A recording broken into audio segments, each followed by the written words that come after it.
Bismillahirrahmanirrahim. Syederalun, sebanyak 104 pendaftar mengikuti seleksi pemilihan Duta Wisata Aceh Utara 2025 yang ditutup pada Jumat 10 Mei 2025.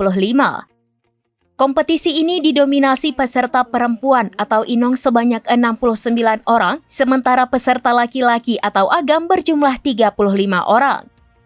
Menurut Kepala Dinas Kepemudaan, Olahraga dan Pariwisata Aceh Utara M. Nasir, ajang ini menjadi bagian dari program 100 Hari Kerja Bupati dan Wakil Bupati periode 2025-2030. Seleksi tidak hanya menilai penampilan fisik, tetapi juga mencakup wawasan pariwisata, kepribadian, kepemimpinan, serta kemampuan promosi daerah.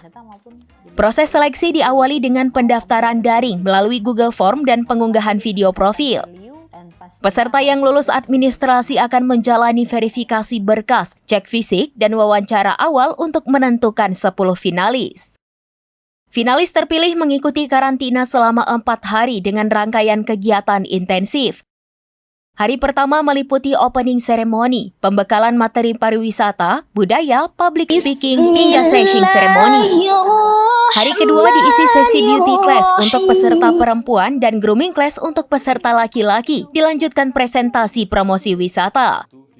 Pada hari ketiga, finalis menjalani sesi unjuk bakat, city tour ke destinasi wisata lokal, serta audiensi dengan Bank Indonesia.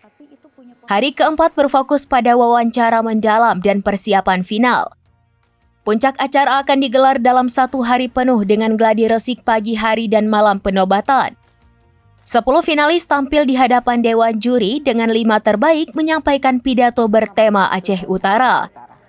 3 finalis teratas kemudian menjawab pertanyaan dalam sesi tanya-jawab sebelum ditetapkan sebagai pemenang.